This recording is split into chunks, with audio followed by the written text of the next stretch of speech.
We're being quite brave with this conversation to talk about our sex life on a platform. Oh my God, are we actually going to really talk about how we feel? What advice would you give for a good relationship? Before you go and be deceitful and unfaithful, own your shit at home. The couple then did a switch. Jeez. And then they've been together since. So, will you sign this prenup then? Mate, we are lifting the lid today. It's a hot one today. It's a hot one, Rosie. How are you feeling? I'm mindful that there's like a little bit of drilling going on next door. Sam is redoing his bathroom for the 10th time. Oh, that's a shit. His ensuite bathroom in his bedroom. His ensuite. Why does ensuite sound so tacky? I don't know. I was in the garden yesterday doing a bit of a barbecue. First time I've ever done that. Typically a blue job. Drained my gas bottle, thank you. Drained your gas bottle, accidentally left all the gas on, didn't clean it up, had an earful afterwards.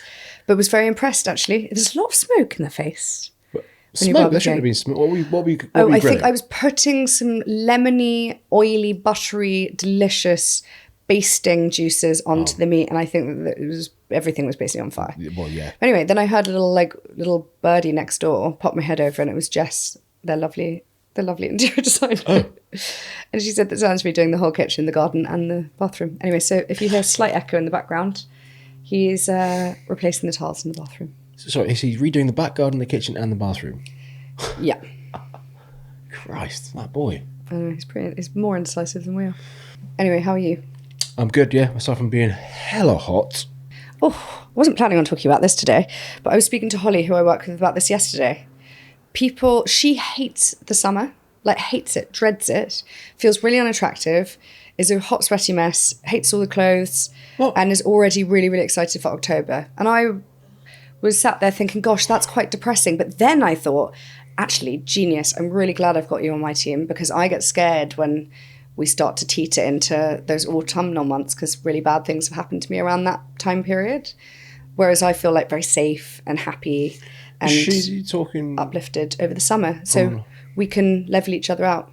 She gets, sad, seasonally affected depression. But isn't that linked to lack of sun and vitamin D? Yeah, it is. But she's actually got it the other way around. No, she's twisted. That can't be right. But I think, isn't that so cool that everyone's so different? And that's why you need to find people to fill in those voids.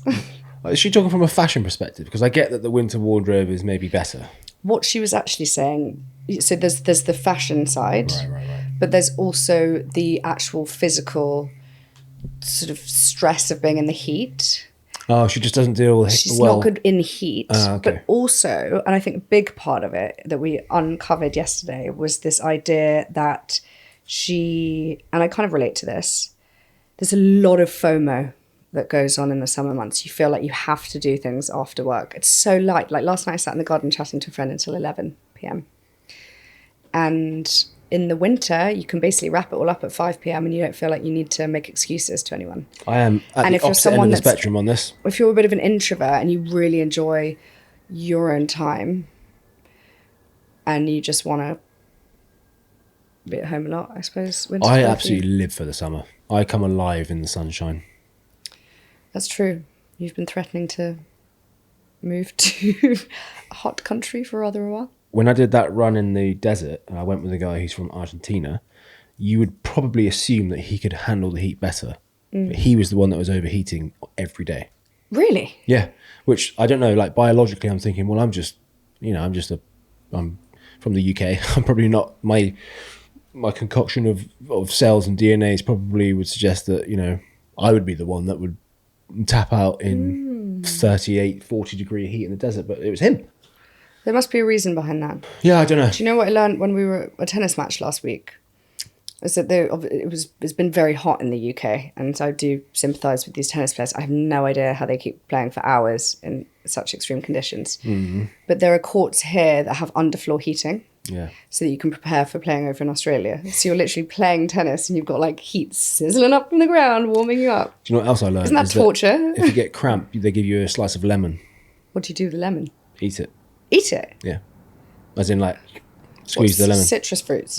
Vitamin C. Yeah, and I didn't realise that professional tennis players did the same thing. But in the desert, they would if you went to the medical tent with cramps, they'd give you lemon slices. Anyway, we were really going to carry on a conversation from last week this week, which is we were talking about affairs, weren't we? And unconditional love. Well, affairs you've got a fascination with, so do you want to start there?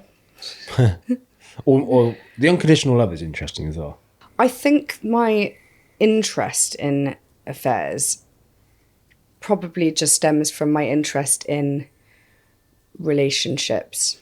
Have there been moments throughout our relationship of nearly 10 years where we've kind of like fallen in and out of love? I think when you start a family and you see like your wife or fiance or girlfriend take the role of mother to your child, I think you enter a new realm of love. Yeah. So that's definitely one example of how you could say that is like, oh, I've fallen back in love. Like these different kind of like big milestones in life, and you kind of then like have to adapt, don't you, to a new way of living. And that could happen if somebody maybe falls unwell, or if someone wants to move to a different country, or someone takes a new job, or, you know, big change happens. And often then in those moments, either you work through it and you go, okay, yeah, we're gonna try and fall back in love with each other, or people go and have an affair. And affairs are like very romanticized, aren't they, in literature and films and TV. And that's probably also why I'm kind of fascinated by them, because they look like these really juicy, appealing. Yeah, I don't want to say the word appealing, but you know, yeah. There's always whatever you see on TV is very, like electric, isn't it? There's like you often see this chemistry. It's like two people like shagging in a bathroom in an office. Yeah. You're playing a game of like elite level deceit and lying there. Like having an affair, keeping a secondary relationship up for a long time. You got to be cut from a different cloth, I think. One of my friends, her parents, I think one of them had an affair. I hope she won't mind me saying this. But the couple then did a switch. As in, they've both then married the other person. Jeez. And then they've been together since. So actually just a swap then? They just did a swap. That's quite a rare story. And then I do know another friend of mine whose dad was having an affair, and it was quite seedy, and it was lots of different people, like in hotel rooms in and around central London. Oh, I think that's quite hard to stomach, isn't it? People, they happen. I think that's what I'm trying to. What we need to say is like they happen, and they happen quite a lot. And your parents are still together, so that I think they deserve like a massive round of applause. And my grandparents are still together. So well, that's even more impressive. Yeah, and they've been together for 60 odd years. Like I say, I struggle to really like invest myself into this conversation, because in the same way that I really struggle to watch like Love Island, which I know the nation loves, and I'm the odd one out here, but in my mind, it's just promoting all the wrong kinds of attitudes and values. And ultimately, like switching partners a lot. Yeah, I'm just like, if you want to do that, cool, I'm going this way. And that's really all I can say on it, which I know is pretty boring for a podcast, but I mean, it goes back to like the way that your parents would have been like, treat other people how you want to be treated. Pretty sure within that, there's no mention of like unfaithfulness and cheating on people and having affairs and, do you know what I mean? And lies. It's just, for me, it's like, what? Yeah, and actually, as we're registering intent to marry later today, like we should probably really clear up some of the big questions, shouldn't we? If you're heading towards an affair, I just think turn the taps off at home first. Have the conversation, be like, look, this is where I'm at. I've met someone else. I haven't done anything, but I can't see a life with you. Yeah. I don't know. Maybe that's a really bad version of the conversation, but my point is like, before you go and be deceitful and unfaithful, own your shit at home. So, will you sign this prenup then? As you reach for a makeup bag. I don't care about a prenup. Pen? No, I just don't care about. Yeah, there you go. This is me signing it. No, but as in, I would want to sign a prenup as well. We both have. I think we've both come from the same standpoint. That's one of the things, actually, I think about getting married a little bit later in life. This is not later in life. We're both 35, but we have held on for a very long time since being engaged, is that you then can be a bit more savvy about things like paperwork. And one of my friends, actually, who's been staying here, she got engaged literally 2 days ago, which is really exciting. Love you, Lottie. But her and her partner have agreed that they want to sign a prenup. And it's one of those, we were sat outside and I kind of thought, you know what? Weird. You know what? What, you think it's weird? Prenup thing, yeah. Do you? Yeah, because I just think from my perspective, you wouldn't enter into a marriage if you were in the marriage and you loved and trusted the person, and this is your partner for life. Why would you then have another document that be like, it's almost like can we just reconfirm what we've got here? But on the same side, if you knew that you were going to be together forever, like that's why the prenup is there, because then if you're never going to end, then it doesn't matter, does it? But if the other person then changes their mind. I don't know what an analogy to this might be. Well, our financial advisor did say the person you marry is not the person you divorce. So if you took that attitude, then, and he was going through a divorce, to be fair, so he was quite adamant about the prenup, actually. And why was that? Because he was going through a divorce. So there's a lot of context to everyone's opinion. I think that then you create this, so that's why you do the prenup, because you create a really nice agreement when you're in a place of harmony and you love and care and respect about one another. Sure, yeah. And you go, if God forbid anything awful was to happen, it's going to be less messy down the road in 10, 20, 30, 40 years' time when you're trying to hash that all out. Instead, you can go, you know what? And it might even bring you back together. You might go, God, do you remember that time when we sat down and we wrote that, we both signed that document and we were in such a lovely, happy place. And these were the like simple assets that we wanted to divide up at the time. And it would always be something that you would create out of love. So it would be, makes me feel emotional. But you would want it to be really fair if you wrote it at the beginning, wouldn't you? Yeah. Well, for us, it will be. We will come up with something that feels really like fair and loving. Oh, I'm very excited, Rosie. About our little, we've already registered to intent though once before, haven't we? And we got expired. It expired, which is cute. I've only told one person. Have you? About what? About the fact that we're registering intent. No, I I actually haven't told dropped it in with my mum as well. Oh, cool. Yeah, really casual. I haven't told anyone, to be fair. I suppose only because I just think that I suppose this is not really the like happy celebration phase. This is just like a opening the door for us to walk through it. Yeah. It's also like this is the practical phase. This is not a romantic conversation. We're going to do the fun like prenups things. and register of intent. This is not how I envisioned it. It's 18 years old. We don't need to be like everybody else. And I completely agree with that. What advice would you give for a good relationship or fulfilling relationship? This makes me go back to the conversation that we've actually mentioned on here before, but when we were sat in the park, it was probably quite a long time ago now. Probably even more than a year. That was a big argument.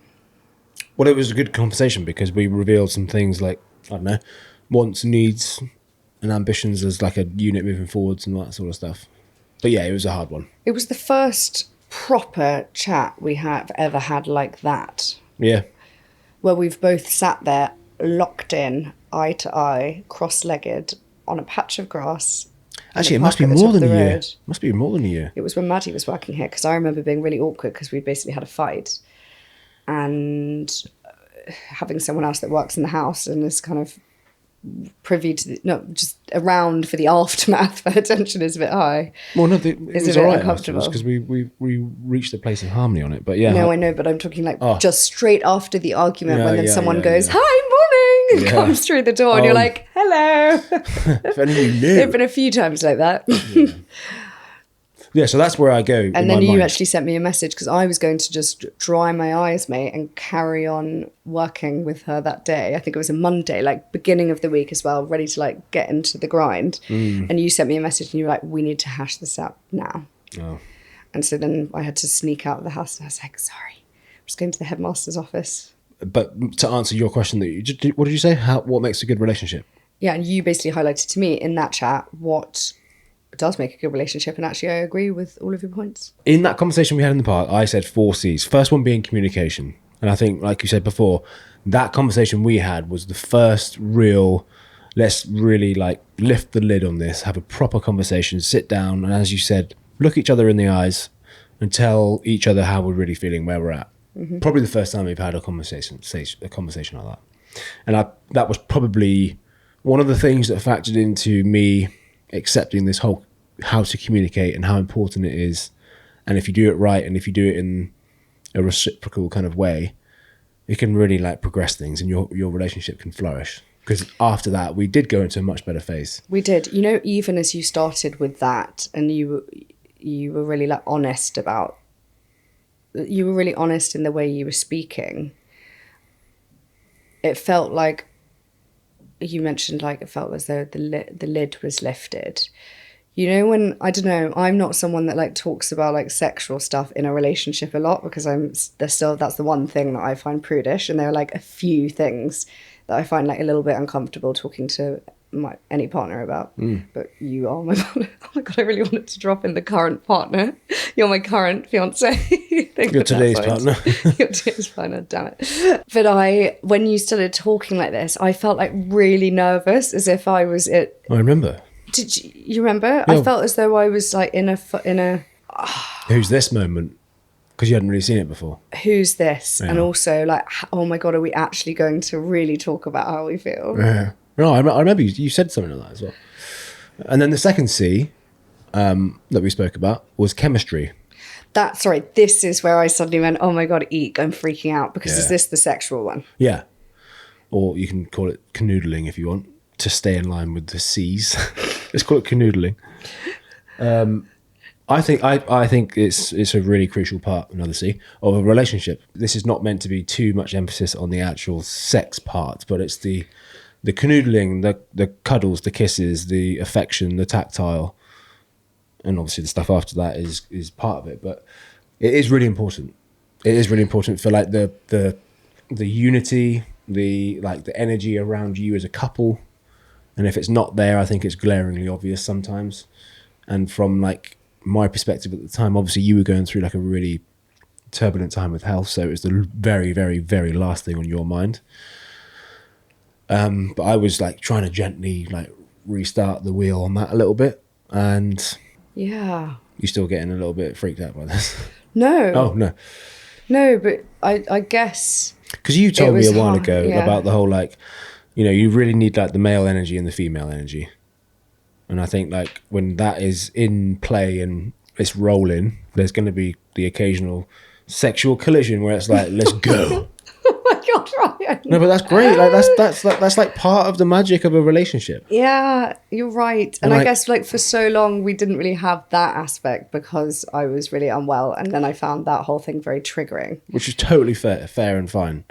And at this point in the park, we were trying to sort of, as I say, gently get back into a place where we And could did have. you feel as though like that was the first time that you felt like you could basically...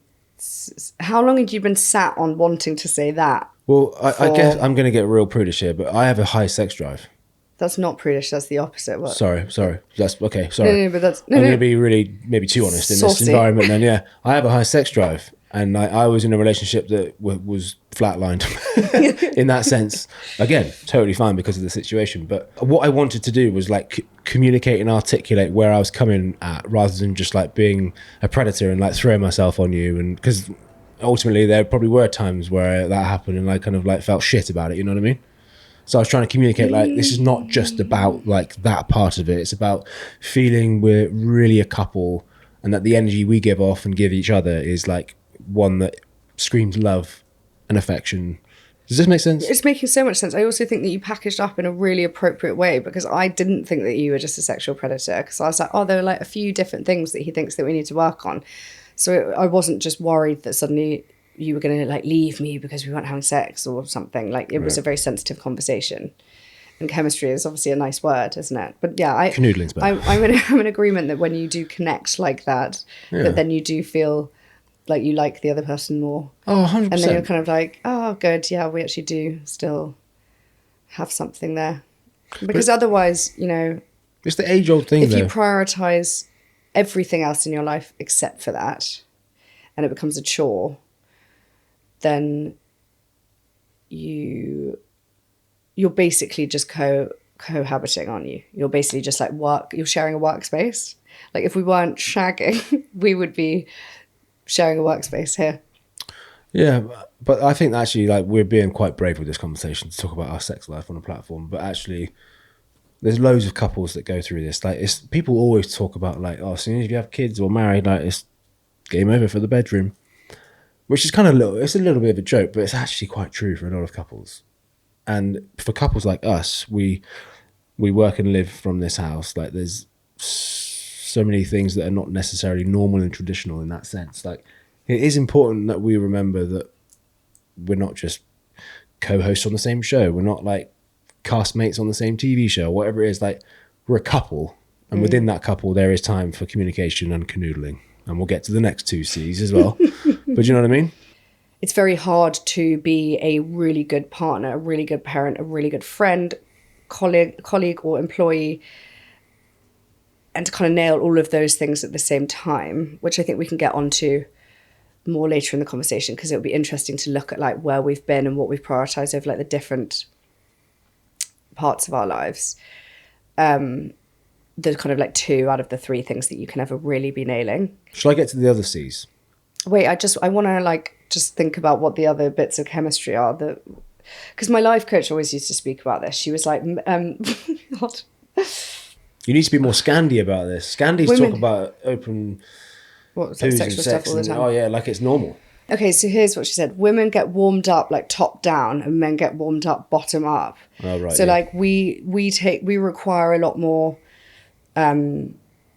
Yeah, the trouble is I'm warm all the time. We require a lot more like sort of nice words and things that get our brain feeling like comfortable and excited, and like plans and that kind of thing. And then we relax, and we like relax into it, and then we might get kinky. Whereas I hope you're listening, guys. But whereas like men, they are just like warmed up from Louise just gave you the keys to the kingdom there. from the bottom up, from the cock up. Oh yeah, You I know? mean, listen, I'm going to speak for most 34-year-old blokes. We're warm all the time, and we forget that women are not. Yeah, like you can't just go like straight in and expect it to be a fun bed No, I get situation. it. I get it. I mean, the 20-year-old Ryan did not get it, but I get it. This is interesting. So say we have an argument in the morning, I'll hold on to that. I get over things really quickly, and I forgive really easily. And I would never like want to go back over that argument and rehash it. I think like once we're kind of over it, we're over it. But I wouldn't want to have sex with you that day, because in my mind, I'm like, oh, I just don't really, really, really, really, really love you right now. Like I'm still holding on to a bit of that like emotional trauma in my head. And that means I don't want to open my legs for you. Whereas I know that actually one of the things, I don't know whether this is for all guys, but sometimes for you, the quickest way for you to get over an argument is by having some chemistry. Mate, we are lifting the lid today. Yeah, no, yeah, that is true. Because, and why is that though, as a man? Like, what does having sex then do to get over that argument? Like, how does that help? Because you're like, is it because then you know that the other person still loves you and you're like, okay, we're all good now? It's hard to answer. I just think that the whole chemistry and the canoodling piece, it's like, I want to say like levels the playing field, but it like brings a sense of balance to the home and the relationship. It's like, it's almost like you both take a non-sexual, like we've still got that as part of our relationship. We're still attracted to each other. Is it a quick fix maybe? It's like, that's the quickest thing to just go like, okay, let's do that. And then things are restored again. It's like a X-rated version of walking to the tree and back. It's like, let's take a moment to reset. For anyone that doesn't know what the walking to the tree is, that's something we discussed in the AMA this week. AUA. It's like on Monday. let's shift the energy, let's change the dynamic, let's do something that's going to be hopefully fun for both of us.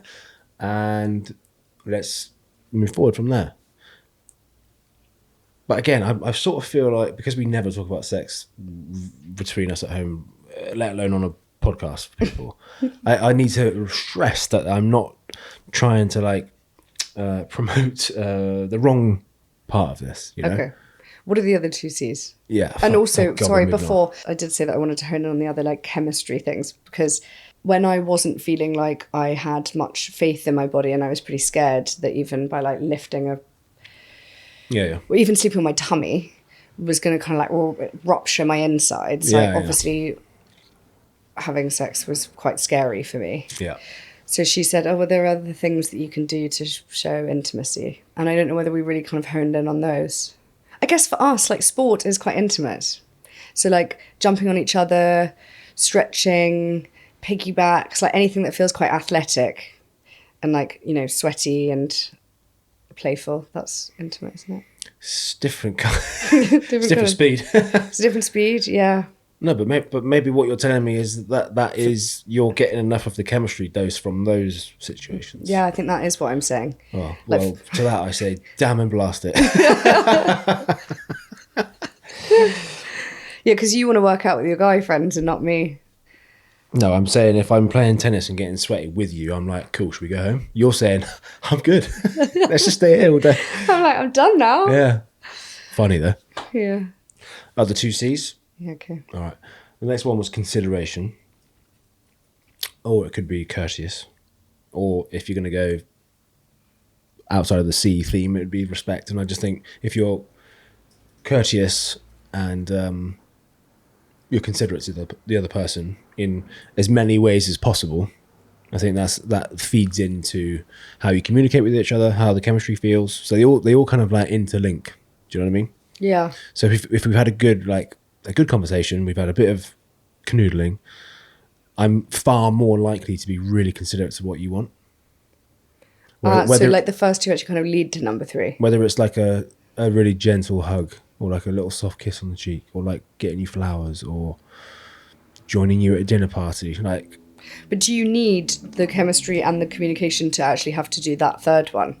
Don't need if you it. did the considerate one, you'd be more likely to get chemistry.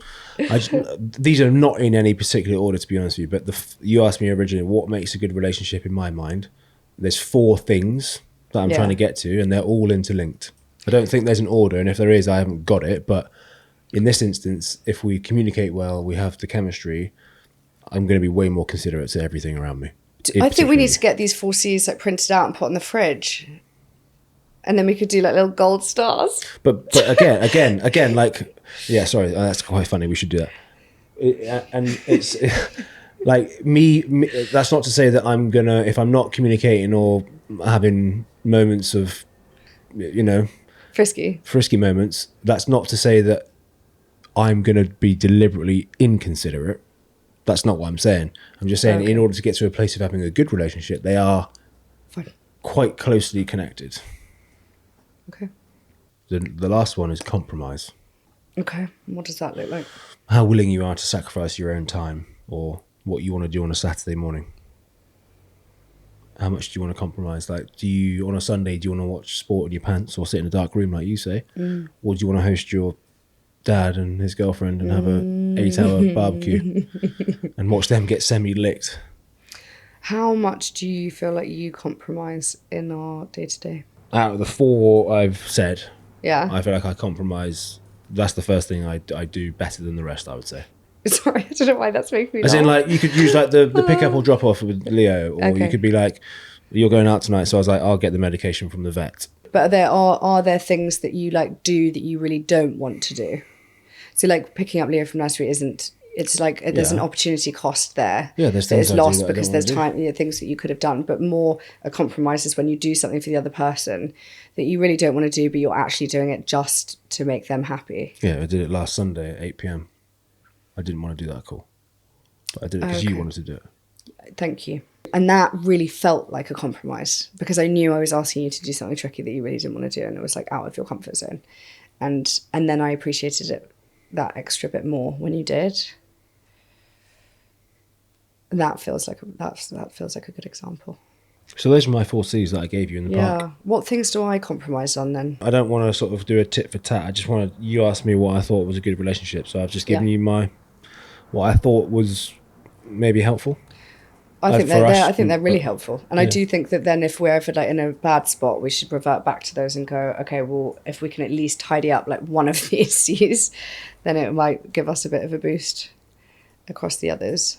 Yeah, I do think that, as I said before, I think they are linked quite closely. I think it's a bit of a domino effect, and maybe communication is right at the top, wherever the chemistry, compromise, and courteous slot in. I don't know, but yeah, I really believe in those actually.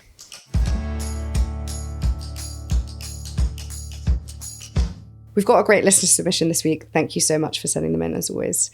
So here we go. I said, is he the perfect guy? I'm dating a guy who is relatively fresh out of a relationship, and he's great, but I'm worried that it's too soon for him. He's treating me well and is suggesting taking me away, but I'm worried that's love bombing or he's acting like we're together because that's all he knows. Thoughts welcome. I think it must be hard dating someone who's straight out of another relationship. I think everyone needs a cooling off period. Yeah. But it's a shame to not date someone because they could be the perfect person. To sort of say no if you've been searching for a while and this dream person comes up and then you're like, damn it, you got out of a relationship a week ago. What do? Do you carry on with it and you go, no, I'm really going to try and make this work? Or do you look elsewhere? Like, I think from experience, like, I know a few people that have dated people that are straight out of relationships. One of them, one of my friends dated this guy and he was like really heavy at the beginning. And we were slightly questioning what his intentions were. Were the invitations to go on these glamorous holidays together a way of trying to make his ex jealous? Was it that he was still just in a routine of being in a really serious relationship, that it was all he knew, so he was just kind of continuing that behavior, but not like starting the relationship from scratch? It's like you've just jumped from one into the next. And I do think you need that kind of like slow period at the beginning to get to know one another. I agree. And I do think you carry trauma from one relationship to the next. Hence, you need that time to cool off and process. Yeah. Would you agree? Do you think, like, as a guy, you need a cooling off period? Maybe it's just our industry or this part of the world, but there's this emphasis on speed and like, you got to be doing this. You got to be seen to be in a relationship. It's all about like, I don't know. People need to get comfortable with their own silences, like figure out their own like directions. And when you reach that point, then you start to really like, you start to refine your search almost, and then you start to find the right people. Like, I suppose like people in relationships that have failed time and time again, they probably feel like a bit fed up by it all. Like, bloody hell, is anyone out there that can match up to what I want and need? And I think like people aren't always like 100% innocent themselves. You know what I mean? They need to take that time for themselves To process, to figure out who they are, to figure out what they want, to figure out like what qualities do I have, what am I looking for in them, and like just really take their time over it. Do you know, I think that is like the gold standard of advice, but I realise that now we're being quite hypocritical because both of us had just come out of relationships when we started dating, and we were perfect for each other. You were the perfect guy. And imagine if I'd gone. It was quite. Imagine if I'd got cold feet and went, "Oh God, he was just with someone else like last week." But I suppose the counter to that is that it hasn't been a failed relationship. Do you know what I mean? So, whilst it might have been under the same context of, we were both quite new out of a relationship, it was still quite a semi-slow start. Like, I was a secret for a good 6 weeks or more. That's true. And then we slowly wound it up, and obviously we've been tested an awful lot, but it hasn't been a failed attempt, touch wood. As long as the other person is like well and truly out of the picture, if they're still sliding in and like harassing with messages, then that would be a problem for me. Like when we started dating, your ex, even though it was a short gap, was not messaging you. Actually, I don't know, maybe she was. I just never saw them. No. No, and mine wasn't either. No. Oh, no, sorry, mine was. Yeah, no, Alec was constantly messaging. And then I did go on that holiday with him. So yes, nice and messy. Follow your gut instinct, gals. Cool. Well, thank you for that one. All right, love you. Love you. See you Monday first for the AUA, then again this time next week, Wednesday. Okay, sweet. Thank goodness we don't have a episode on Tuesday, because then we'd be saying see you next Tuesday. That's a good point. Thanks for listening. All right, cheers guys, peace.